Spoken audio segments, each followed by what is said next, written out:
আমি যখন এখানে আসি প্রথম দিন আমি কিন্তু 2 তালাতে উঠতে পারিনি সিঁড়ি বয়ে। এখন আমি 5, 7 তালা 10 তালা পর্যন্ত সিঁড়ি বয়ে উঠি। মাশাআল্লাহ, আল্লাহর রহমতে আমার সমস্যা হয় না। আলহামদুলিল্লাহ, মানে প্রথম ডায়াবেটিস আমার 7 দিনের মধ্যে ডায়াবেটিস নিয়ন্ত্রণে এসছে, আলহামদুলিল্লাহ, হ্যাঁ, ওষুধ ছাড়া। আলহামদুলিল্লাহ। আগে ওষুধ খেতাম সকালে 6টা না 7টা, আবার ইনসুলিন নিতাম, আবার রাত্রে খেতাম 6-7টা, আবার ইনসুলিন নিতাম। আপনারা সবাই ফলো করেন, ইনশাল্লাহ আমরা সুস্থ থাকবো সবাই। ইনশাআল্লাহ।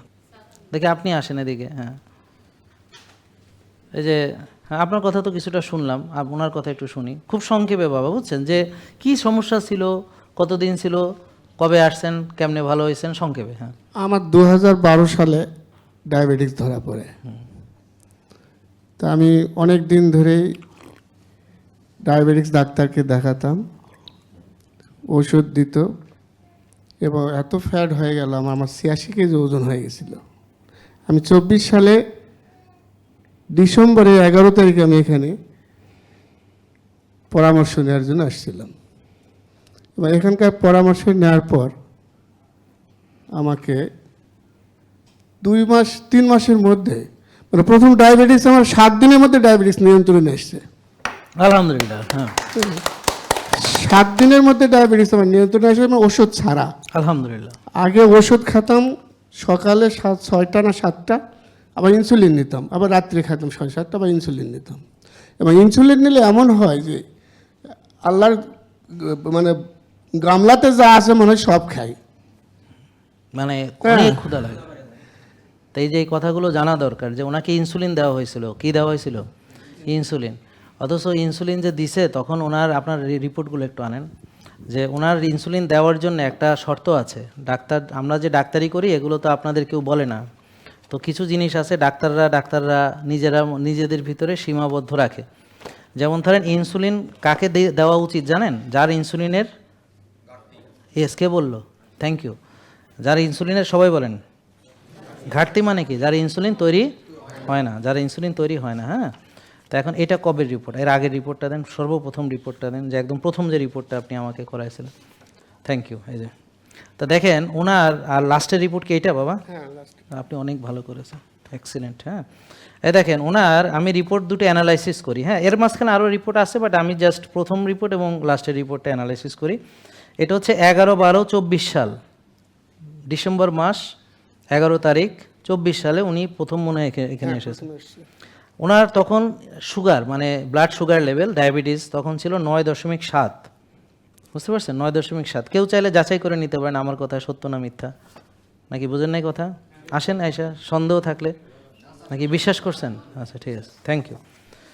তো এখন ইনসুলিন লেভেল ছিল 33.9, ওনাকে ইনসুলিন দেওয়া হতো, এবং ওনার সিপেপটাইড ছিল 4.53, মানে ইনসুলিন অনেক তৈরি হতো শরীরে। এর পরে তাকে ইনসুলিন আরও বেশি দেওয়া হতো বাইরে থেকে। কত ইউনিট ইনসুলিন দিতেন? 16-12। তাহলে কত হইল? 28 ইউনিট না, 28 না 38? 28, ওকে। হ্যাঁ, 16 আর 10 26, 28, ঠিক আছে, 28 ইউনিট দিত। তাহলে ওনার ভিতরে ছিল 33, খালি পেটে 33, তার মানে ওনার আবার বাইরে থেকে 28। ব্যাপারটা বুঝতে পারছেন? তো এই যে ডাক্তাররা ওনাকে যে ইনসুলিন দিয়েছিলেন, এটা রাইট অর রং ছিল? রং ছিল। এটা বোঝার জন্যে আমাদের নর্মাল ব্রেন হলেই হবে, ডাক্তারের ব্রেনও লাগবে না, সুপার কম্পিউটার লাগবে না। একটা নর্মাল ব্রেনের লোক এটা বুঝবে যে ওনার ইনসুলিন বেশি, আরও ইনসুলিন দেওয়াটা তার জন্যে রং ছিল। ঠিক বুঝতে পারছেন? এখন ওনার সুগার হলো 9, তাহলে আরও চিনি খাওয়ানো, ওনাকে আরও বেশি চিনি খাওয়ানো, সেটা কি রাইট ছিল? তো ওনাকে খেতে দেওয়া হয়েছিল হলো ভাত, রুটি, ফল, দুধ, 6 বেলা ভাগ করে। তো সকালে ভাত রুটি, মানে সকালে রুটি, তারপরে দুপুরে ভাত, রাতে রুটি, ঘুমানোর আগে দুধ, বিকেলের নাস্তা, সকালে আর এক নাস্তা, তো সব মিলে মোট 6 বার চিনি খাওয়ানো হতো তাকে। তাহলে সেটা কি রাইট ছিল? তাহলে প্রতিটা ডায়াবেটিস রুগীকে এই যে 6 বেলা চিনি খেতে বলা, তার চিনি বেশি, এটা কি রাইট অর রং? তো এই জিনিসটা কিন্তু আপনারা এখন যেমন বুঝতেছেন, সেই আপনারা আজকে যারা এসেছেন তারা এই খাইয়া 6 বেলা চিনি আজকে এখানে এসেছেন। তো যদি এই জ্ঞানটা আপনাদের কেউ দিত, উনি এইটাই বুঝাইতে চাইছিল যে আমাদের যদি এই সচেতনতাটা কেউ করতো আমরা হয়তো এটা করতাম না, এইটাই উনি বলতে চাইছে। কিন্তু আমি যেহেতু আগে নিজেকে দোষ দিব তারপর ডাক্তারের দোষ দিব, সেটা হলো আমি আগে নিজেকে দোষ দিব, হ্যাঁ, পরে ডাক্তারকে দোষ দেবো, সেটা পরে। আমি যদি রুগীই না হই তো ডাক্তারের কাছে যাবোই না। আমার কথা বুঝতে পারছেন? এই জন্য আমরা অন্যের দোষ না দিয়ে আগে নিজের দোষ নেব। এই কারণে আমি বলছি না আগে আমার দোষ তারপরে হলো এটা। এখন দেখেন ওনার ইনসুলিন বেশি, ওনাকে ইনসুলিন দেওয়া হলো। ওনার চিনি বেশি, ওনাকে 6 বেলা চিনি খেতে দেওয়া হলো। এবং ওনাকে বছর বছর পোষা হলো। এই হলো রোগ পুষতেছে আপনারা যাদের কাছে চিকিৎসার জন্য যান তারা। এখন বলেন এই সিস্টেম তো আপনি পরিবর্তন করতে পারবেন না। কিন্তু উনি যেমন আজকে ওষুধ মুক্ত হতে পেরেছেন, ওনার চেষ্টা এবং আমাদের পরামর্শ মিলে একটা টিম, আমি বলেছি উনি মেনেছেন। এখন আমি তো অনেক কথা বলি, কেউ তো মানে না, উনি মানছেন। উনি মানছেন এবং আমার কথা উনি বললাম আর সাথে সাথে বললেন না ঠিকই, মানে উনি এখন বুঝতে হচ্ছেন যে কোনটা সঠিক কোনটা বেঠিক। আমার কথা বুঝতে পারছেন? এই যে বিবেক বিবেচনা এখন ওনার কাজ করতেছে আলহামদুলিল্লাহ। তাহলে ওনার প্রতি অন্যায় করা হয়নি। আপনারা যারা রক্তের চিনি বেশি 6 বেলা চিনি খান তাদের প্রতি অন্যায় হচ্ছে না, কেননা এই পরামর্শ দিচ্ছে আপনাদের একজন ডাক্তার, যাকে আপনি গেছেন রোগ ভালো হইতে। এবং এইটা হলো সেই বই, যেই বইটা ওনাকেও দেওয়া হয়েছিল। এইরকম একটা বই আপনারা অনেকে পেয়েছেন, তাই না? এবং হ্যাঁ, যারা ডায়াবেটিস রোগী, এবং এইখানে 6 বেলা খাওয়ার কথা লেখা আছে। তাহলে চিনি বেশি রুগীকে 6 বেলা চিনি দেওয়া হয়েছে, ইনসুলিন বেশি রুগীকে বাইরে থেকে ইনসুলিন দেওয়া হয়েছে। আমি এটাকে মজা করে বলি, যদিও জিনিসটা ফানের বিষয় না, কিন্তু আমরা তো কি করব, আমরা তো এখন এটারে ফান করি। কি বলি যে মুরব্বা বানাইছে, রুগীরে কি বানাইছে। তা আমরা যেমন চাল কুমড়ারে ছাল তুলিয়া এভাবে খেচ্ছা চিনিতে ভিজাইয়া চিনির শিরা মানে মুরব্বা বানাই। তাই একটা রুগীরে 6 বেলা চিনি খাওয়াইয়া ইনসুলিন মারিয়া খেচ্ছা হ্যাঁ এরে মুরব্বা বানাইছে, মানে খাওয়াইছে চিনি মুরব্বা দিয়ে কোষের 12টা বাজাইছে। এইভাবে যদি চলতে থাকে একসময় এই বনের মতো অবস্থা হবে। একসময় কারো ওই যে একটা লোকের ছবি দিয়েছিলাম, এগুলো দেখতে হবে আপনাদেরকে প্লিজ ভাই, আপনাদের কাছে আমার একটা অনুরোধ। আজকে যে আসছেন আমার পেজটা কোন ভিডিওটা আসে দেখবেন। যেমন কালকে একটা ভিডিও দিছে, এক বোন ক্যান্সার থেকে বেঁচে আসছেন, নিপা। এই ভিডিওটা কে কে দেখছেন? আপনারা একজনও দেখেন নাই। এটা বড় দুঃখ লাগে, একটা লোকও দেখেন নাই। আল্লাহু আকবার, একটা লোকও দেখেন নাই। তার মানে আপনারা আমার পেজ ফলোই করেন না। তা কিভাবে আপনি জানবেন এই কথাগুলো? যেমন এই ভাইয়ের গল্পটা কে জানবে? যারা আজকে দেখতেছে। তো যারা লাইভ দেখে না সে কিভাবে জানবে? তারপরে ওই যে নিপার ভিডিওটা কালকে আমরা দিছি, যে ওই বোনটা ক্যান্সার থেকে কিভাবে সারভাইভ করে এখন শুধু নিজে ভালো আছেন তা না, আরও বহু মানুষকে ভালো বানানোর জন্য চেষ্টা করে যাচ্ছেন। এখানে একটা সিট খালি করে দেন একটু ভাইয়া, একটু সাইড করেন। এই ইমাম ভাই আপনি সামনে আসেন, এখানে একটা জাস্ট আপনি একটু এক সাইডে বসেন, ওইখানে আরও সিট খালি, আর লাগবে না, শেষ। ওখানে ইমাম ভাই এখানে বসেন সামনে। ওয়ালাইকুম, আমাদের ইমাম ভাই, ইমাম সাহেব বসেন না, বসেন। ওনার নামও ইমাম, উনি নিজেও ইমাম আলহামদুলিল্লাহ, দেখছেন তো? হ্যাঁ ইমাম।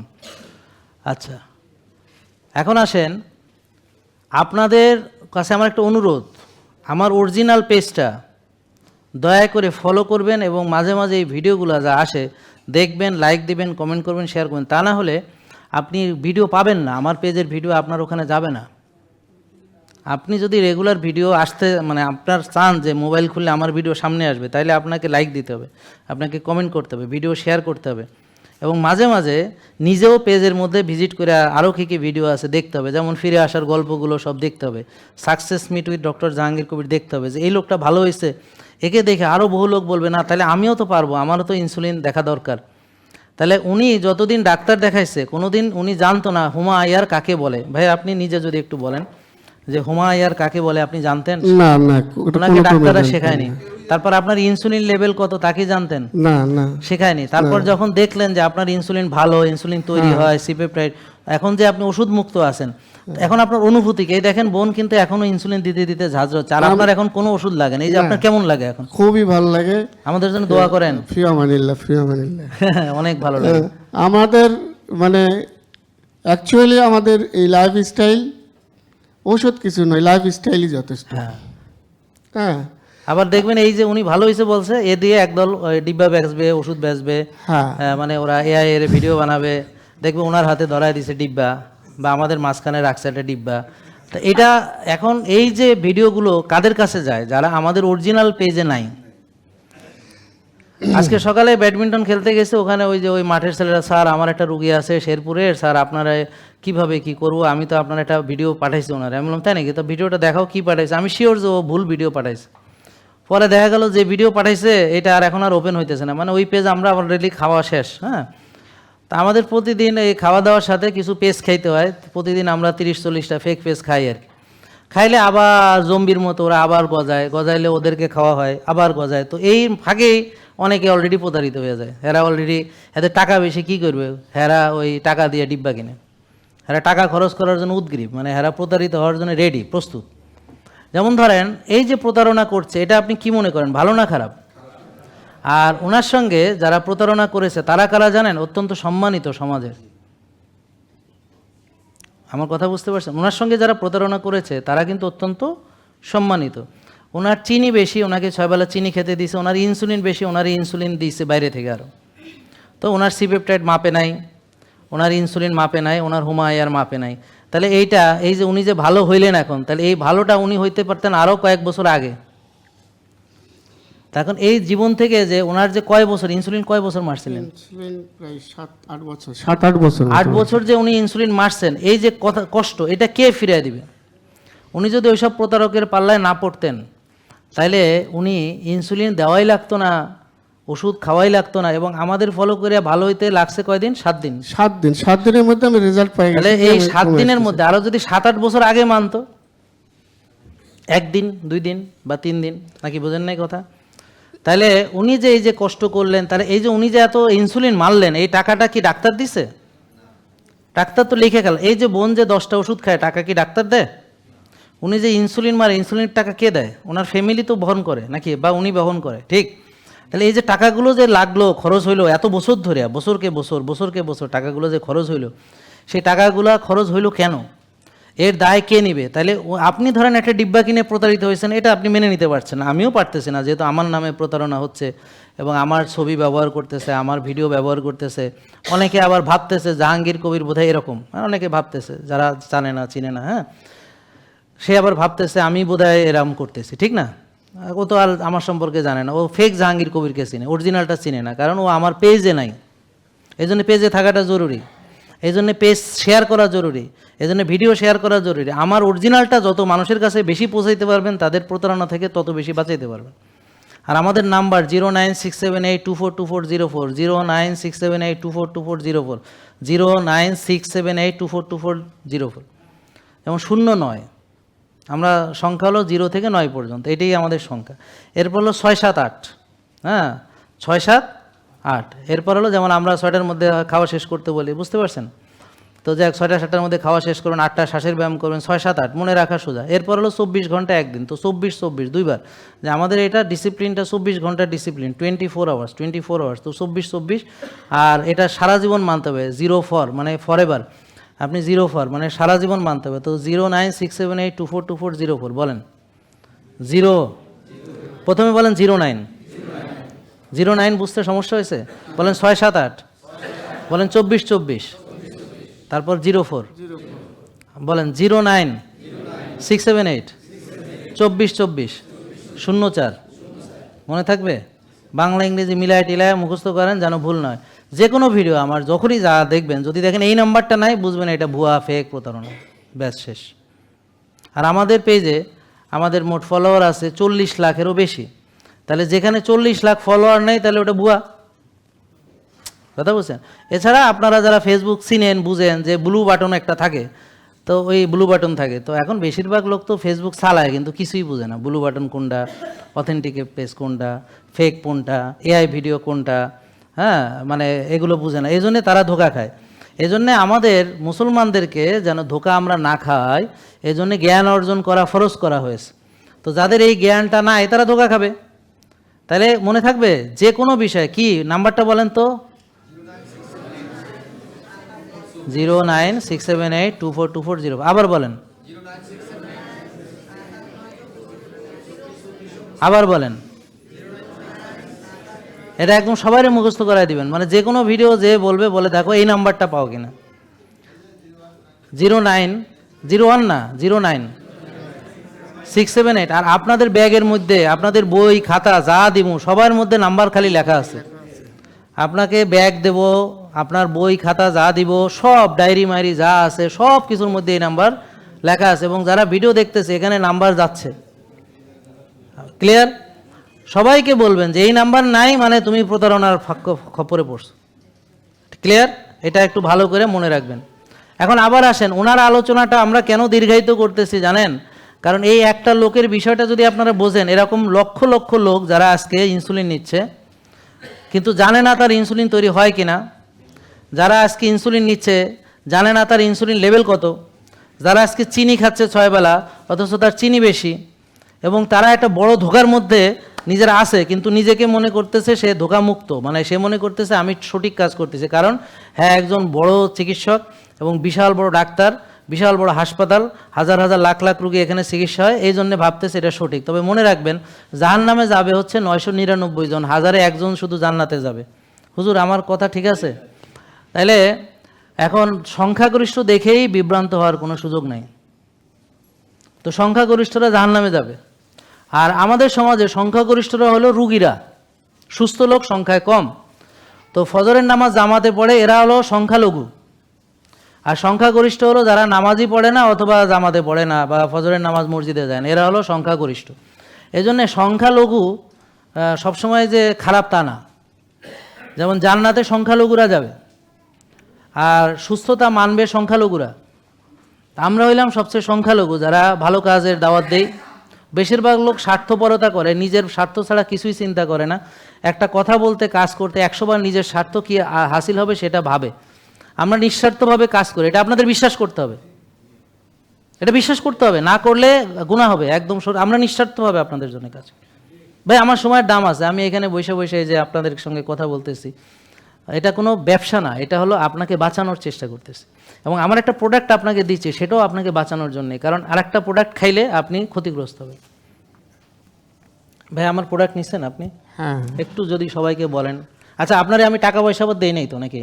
আপনার টাকা দেবেন কোথা না না, থেকে? মানে ওই যে আপনারা হায়ার করে আনছে নাকি? আবার অনেকে ভাবে তো এখানে যারা কুৎসিত মন মানসিকতার ওরা ভাবে আপনারা টাকা দিয়ে আনছে। তার তো রেকর্ডই আমার ফাইল। হুম।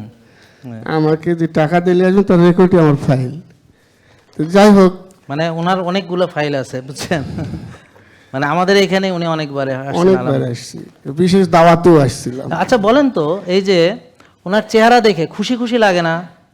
লাগে। তা একটা রুগী যে এত বছর ধরে চিকিৎসা করায়, এই যে বোনরে যে দেখলেন ওনার চেহারায় খুশি আছে, তার পাশে আরেকজন 1 মাস ব্যায়াম করছে হ্যার চেহারায় খুশি আছে, এই যে ভাই ওনার চেহারায় খুশি আছে, ওই যে ভাই ওনার চেহারায় খুশি আছে। যারা রুগী ওষুধ খায় এদের চেহারার মধ্যে কি রুগী রুগী ভাব আছে না? দেখলে বোঝা যায় না যে এগুলো রুগী, ওষুধ খায়, ইনসুলিন দেয়, মনের মধ্যে খারাপ। এই যে ওর অনেক দুঃখ, ওর দুঃখে অনেক দুঃখ তার। হ্যাঁ আমার কথা বুঝতে পারে? ওই যে পিছনে দেন 3 জন একসাথে বসে রয়েছে, জম্মের কষ্ট এখন মনে, মাঝখানেটার বেশি কষ্ট। তাহলে এরা কিন্তু সব রুগী এবং ওষুধ খায়। তাহলে ওষুধ খেয়ে খেয়ে তারা কিন্তু মনে আনন্দ নাই, ফুর্তিও নাই। ব্যাপারটা বুঝছেন ভাইয়া? ওনাই দেখেন আমাদের যারা ফলো করে তারা কিন্তু খুশি আনন্দ, বুঝলেন? তাদের চেহারার ভিতরে সৌন্দর্য, এবং তারা হলো সুস্থ যে চেহারার মধ্যে বোঝা যায়। তাহলে ওষুধ খেয়ে যে ভালো হয় মানুষ, তাহলে ওষুধ খেতে খেতে মানুষের চেহারা নষ্ট হয় কেন, তার শক্তি কমে যায় কেন, তারপর সে তাকে দেখতে রুগী রুগী লাগে কেন? ব্যাপারটা বুঝছেন? সেটা কোনোদিন ভেবে দেখছেন যে ওষুধ দিয়ে, আর ও তো বিনা ওষুধে এখন ওকে সুন্দর লাগছে কেন? তাই যে উনি 8 বছর ওষুধ খাইছেন।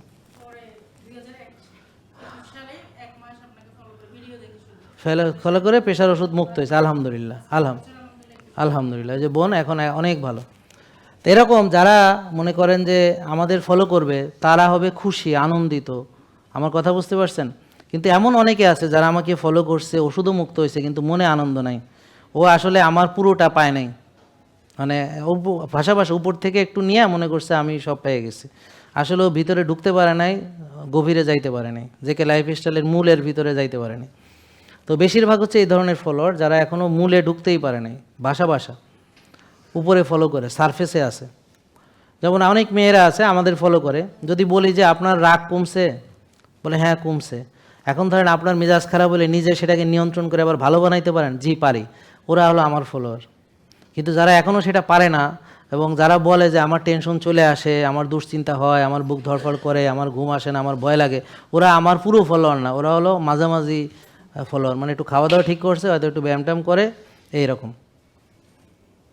বা রোজা রাখে এরকম। আপনি সঠিক কথা বলেছেন, শুধু অ্যালোপ্যাথি না, চিকিৎসাই জরুরি ছাড়া নেওয়া উচিত না, মানে চিকিৎসা, আর জরুরিতে যাওয়াই উচিত না।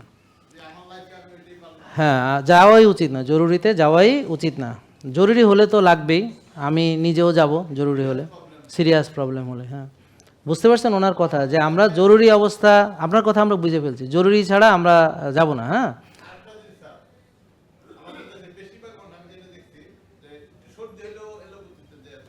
এইটা আপনি ফেরাইতে পারবেন না, এরা সর্দি হোক না হোক বা, হ্যাঁ, এরা লাভ নাই, ওইসব করে লাভ নাই।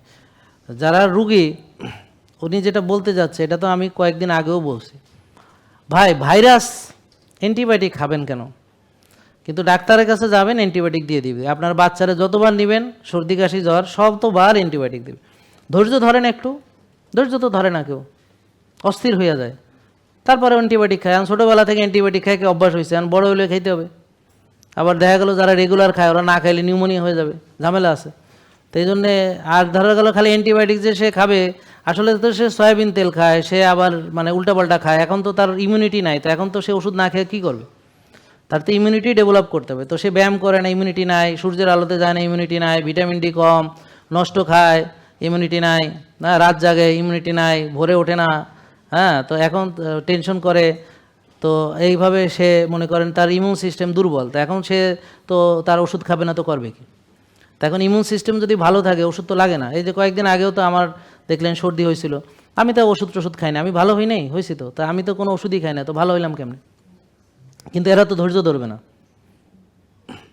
আমার কথা বুঝতে পারছেন? আবার যে আপনার কেন সর্দি হলো, আরে হবে না, আমি সারাদিন রুগী নিয়ে কাজ করি, আমার মুখের মধ্যে এসে কাশে একজন, এখানে আইসা কত লোক এখানে কাশতে আছে, হাসি দিতে আছে, কত কিছু করতে আছে, আমি থাকি হলো রুগীর মধ্যে।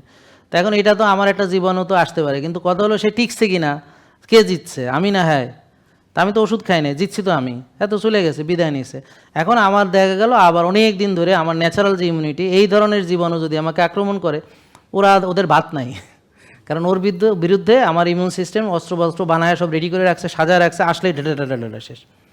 আর যারা অ্যান্টিবায়োটিক খায় ওরা সবসময় অ্যান্টিবায়োটিক খাবে, ওরা ন্যাচারালি আর ভালো হবে না।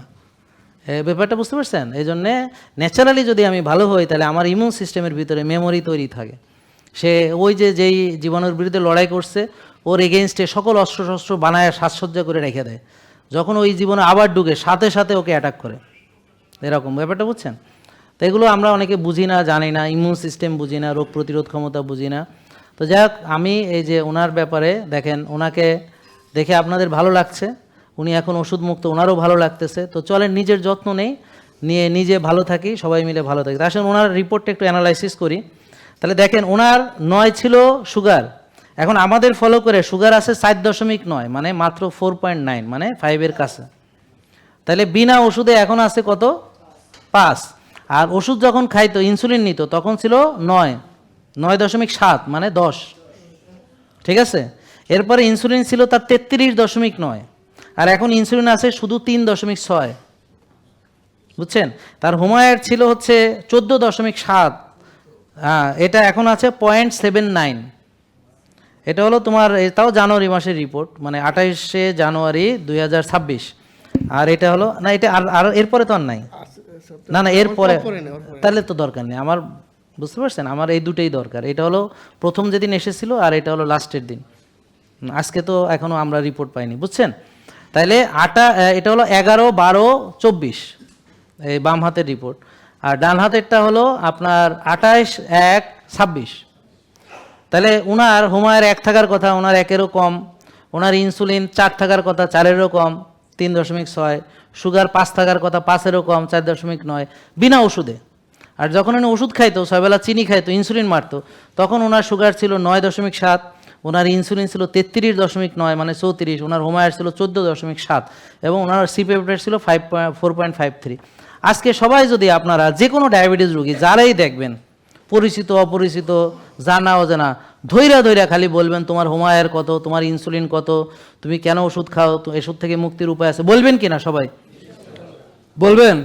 না বললে কিন্তু এবার কিন্তু গুনাহ হবে, কিন্তু প্রতিজ্ঞা করছে। Thank you. হ্যাঁ এটাই তো, এখন বলবেন ভালো হয়। আপনি আগে জিজ্ঞেস করেন এই যে তুমি কি মনে করো ডায়াবেটিস ভালো হয় না? বলে যে না ভালো তো হয় না, কয় যে না আসলে হয়। আমার কথা বুঝতে পারছেন? আসলে হয়। তো এইভাবে তাকে বুঝাইতে হবে। আপনি দিনে 5-10টা করে রুগীকে আপনি বুঝাইতে হবে। মাসে টার্গেট করবেন 300 রুগী। আমার কথা বুঝতে পারছেন? 300 রুগী টার্গেট করবেন, এটা আপনার দাওয়াতি কাজ। আপনি ভালো হইবেন খালি একা একা, তাহলে তো হবে না। ভাই আপনি কয়জনকে দাওয়াত দিয়েছেন? সামনে বসে আছে, ওটাকে নিয়ে আসছেন, ভেরি গুড, ধরেই নিয়ে আসছে, এলো ইঞ্জিন, তাহলে ওই সাথে সাথে ধরে নিয়ে আসছে। এবং অনেক আলহামদুলিল্লাহ, হ্যাঁ আপনার কথা শুনবো। এই বুঝছেন, বোন বলতেছে ও দাওয়াত দিছে এবং ইনসুলিন নিত, এই রুগী ভালো হয়েছে, আলহামদুলিল্লাহ। তাহলে এখন এই জিনিসটা যদি সবার মাঝে আমরা না ছড়াইতে পারি, তাইলে আমরাও গুনাহগার হব। কারণ কল্যাণ কাজ নিজের ভিতর ধারণ করে রেখে দেওয়াটা অন্যায়, কল্যাণ ছড়াইতে হয়। তা আপনি যদি বলেন যে স্যার আপনি যে লেকচার দিতেছেন, এত কষ্ট করতেছেন বিনামূল্যে, কারণ কি? কারণ হইলো এই যে আমি যা জানি আপনাদের শেখানো আমার দায়িত্ব, সেই দায়িত্ব আপনারা না, আল্লাহ আমাকে দিয়েছেন। এখন আমি যদি না করি উনি আমারে ধরবেন, এবং আপনারা শেখার পরে আপনাদের দায়িত্ব হয়ে গেল অন্যদেরকে শেখানো।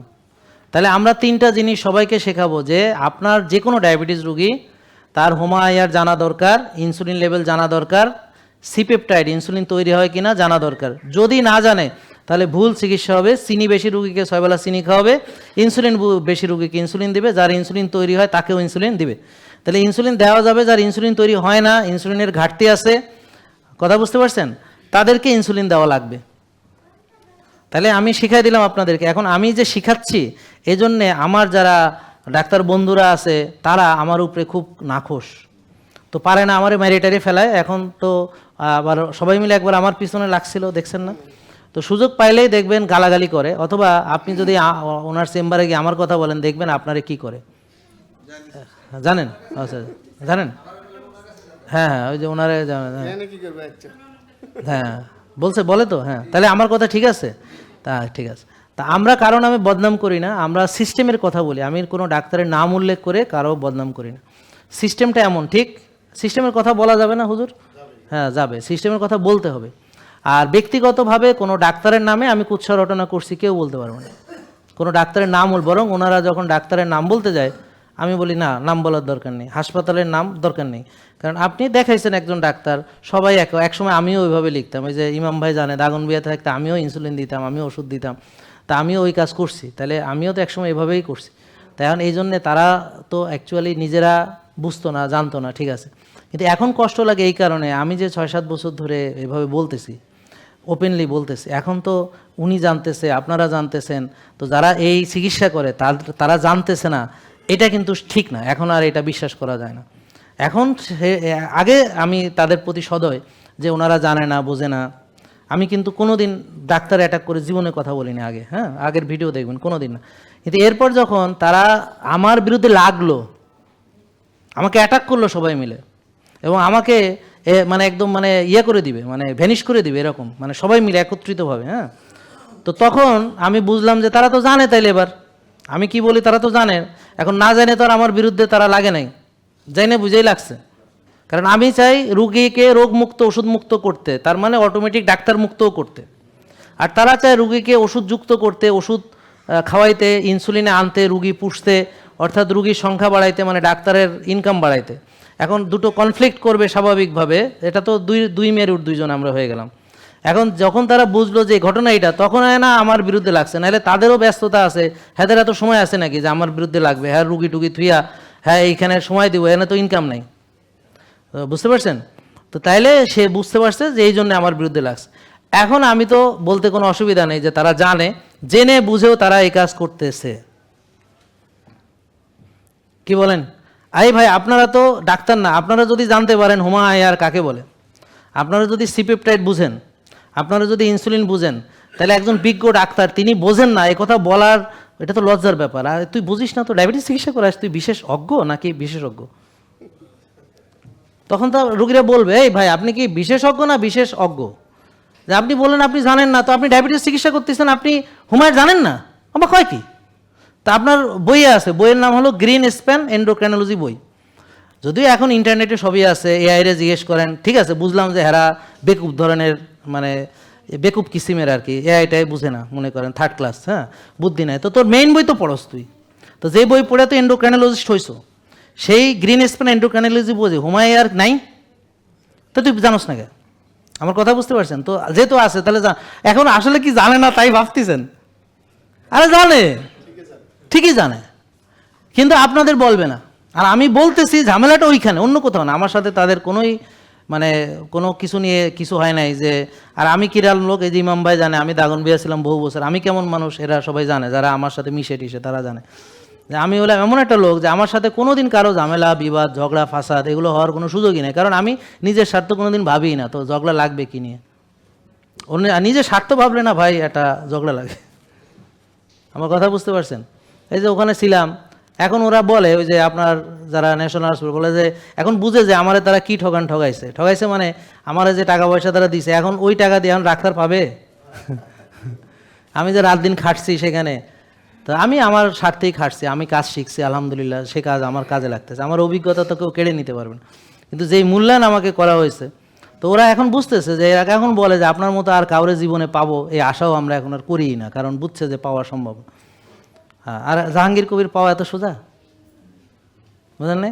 ওদের তো 7 কপাল ছিল, কিন্তু এখন তো টের পাইতেছে, এখন পাইতেছে, তখন তো টের পায় নাই বা মূল্যায়ন করে নাই, সেটা আমি অনেক পরামর্শ দিছি, ওই ইমাম ভাই জানে, শুনে নাই তারা, পরে এখন এসে বলে হারে আমরা শুনলে ভালো হতো। যাই হোক, তো এখন কথা হচ্ছে যে আমি মানুষের কল্যাণকামী, নিঃস্বার্থভাবে কল্যাণ করতে চেষ্টা করি, তো আমার সাথে কারো কোনো লেনদেন টাকা পয়সা তা বা অন্য কোনো ডাক্তারদের সাথে কোনো কিছু নাই। তাহলে কেন তারা আমার বিরুদ্ধে এত খেপা? এই যে আপনাদেরকে শেখাই বলে, উনি ইনসুলিন নিতে, ওনাকে ইনসুলিন থেকে মুক্ত করছে, উনি যে এখন যে ডাক্তার ওনারে দেখছে এত বছর, যে ইনসুলিন লিখছে, প্রতিবার ইনসুলিন দিছে, ডোজ বাড়াইছে, এই পর্যায়ে আনছে, এই ডাক্তারের কাছে যে যখন উনি বলবে যে স্যার আমি তো এখন অনেক ভালো আছি, তা ও তাই নাকি, খুব ভালো ভালো, কি ঠিকঠাক নিচ্ছেন সব? বলুন না আমি তো অনেক বছর ধরে ইনসুলিন টিনসুলিন কিছু নেই না, তো আমি গত ওই যে ইসের থেকে কি বলে ডিসেম্বর 24 সালে ছাড়ছি, এখন আর নেই না, কোনো ওষুধে নেই না। তাহলে আপনার রিপোর্ট এত ভালো, কয়ে যে আমি জাহাঙ্গীর ফলো করি। তো আপনি এখানে কী জন্য আসছেন?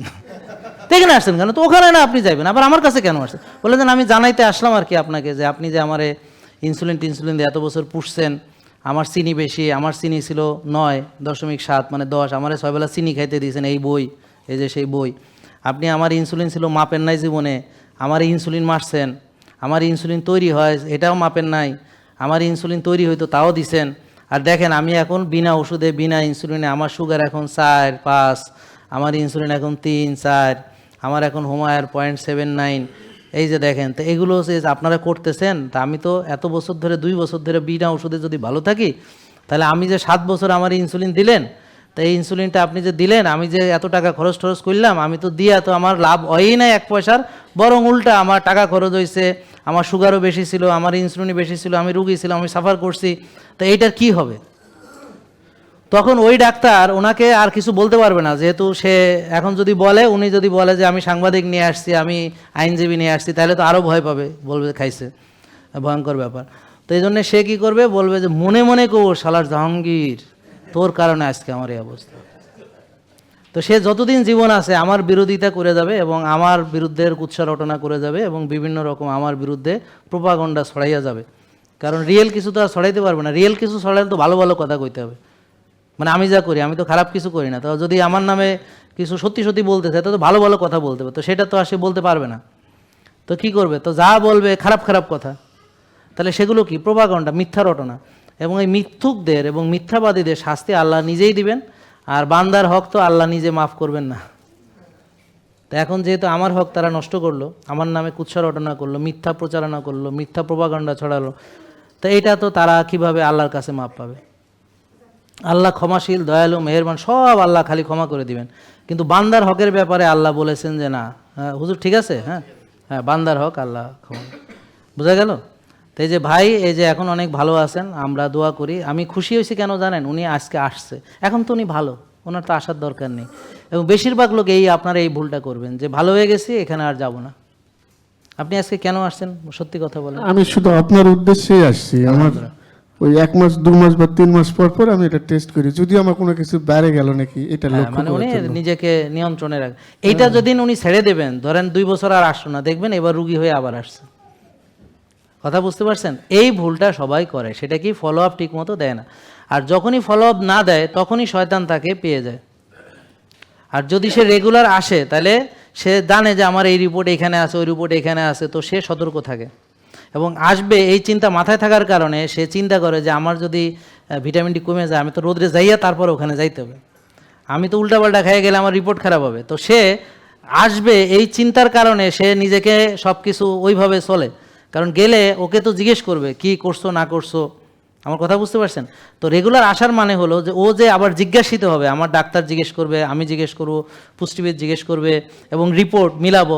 এখন যেমন তাকে আমি খুব খুশি প্রশংসা করলাম, রিপোর্ট ভালো, তাহলে যদি রিপোর্ট খারাপ পাই তিরস্কার করব, অপমান করবো, এই আপনি বুঝলেন যে নিজে ভালো হওয়া যায়, ভালো হইলেনও, তাহলে রিপোর্টটা নষ্ট কেমনে করলেন? তখন উনি চোরের মতো বলছে, আর একটু ভুলে গেছে, আমি তো একটু দাওয়াট খাইছি, একটু কয়দিন অনিয়ম হয়েছিল, মানে নিজেই সোর হয়ে যায়।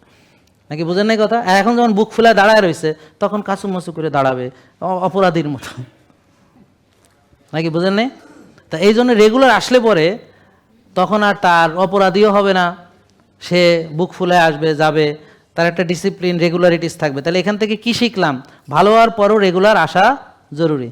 আবার ভাইবেন না যে আমি আমার ব্যবসার জন্য কইতে আসছি, আস্তাগফিরুল্লাহ, উনি তো টাকা পয়সা দেয় না, আইসা এখানে ডাক্তার দেখায় এমনি ফ্রিতে, শুধু টেস্টটা উনি করায় বা করাইলো, বা এখন যেমন লাস্ট টেস্ট করাইছে হলো ডিসেম্বরে, কত জানুয়ারিতে, তাহলে ফেব্রুয়ারি মার্চ এপ্রিল, এটা কি মে মাস, তাহলে ঠিকই এপ্রিল, সরি হ্যাঁ এপ্রিল, সরি হ্যাঁ মে তো এখন হয় নাই, আগামী মাস, তাহলে এই 3 মাস পরে তো স্বাভাবিক, দেখেন ঠিক আছে হিসাব।